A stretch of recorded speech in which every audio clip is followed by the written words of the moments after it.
chuan karain ebon larik cerrenan na kumijilo chu dagilal kar kijaga rojba cheme junior a ade chu kar chala lagilik Revelan James Melen lagilik kia nganar kemlele kacu jo yair armij ring eno de rarit tolo melang air pamale karain me char jabloy eleng belem rebon remelele on nejin kapar pelele ak programming de chemelele kage eo yola be chudak e edwar yar belek jon karain lige dan mina em programming de chemelele orgai ro kajriri alang luku nejiro echelop eno dan programming chala kabaro chala ido dengan karayo cijet yan buj marong ilo ami reman wat ade chudak yan buj marong le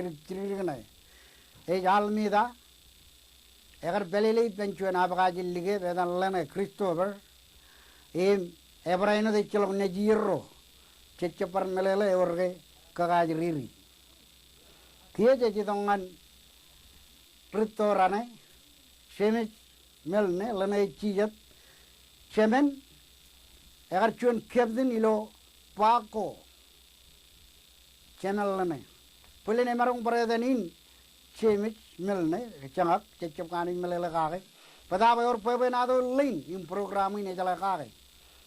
K. Ilo Chunian, Agar Captain Iwan, Jarakadan, Kilwadan Island Gain, Majalin, Rarchabalagan. Idok, ememodolok, enangin edojan ikadan kilbadam majal, gerech baradok, island gain jabor.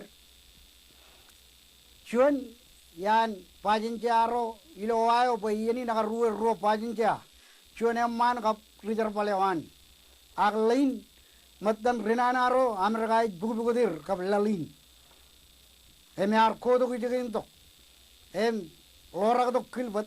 Em kia rolo ipane rochi baredo majalin nganai ro kamman chorreni jagin lain ya bayan nana em jan man taujin arne em rubrup pang em mani ipane kari lat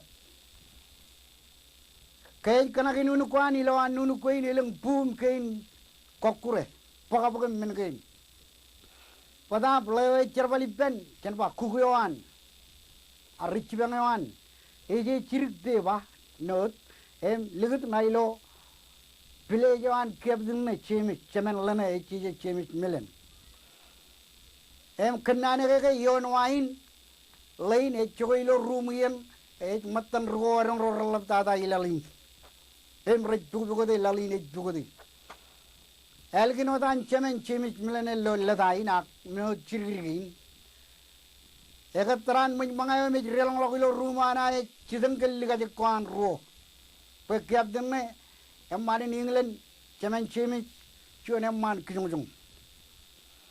Ejidane, a Mudukana Nunuk, and Pugi all of Gain Kokuro, Jipen, Jipinaret, Sakale Pain him name, and Cholon Ilomato, Kadan Kilpadam Majal. And Everilo Pepenado, Everilo history, Pepenado in Galley. Ever kept the new in, Chaman Kijana, Chimich Milnakumila and Chijat, Turun Karana, Beren, Leomere. Egar chibirinanayo.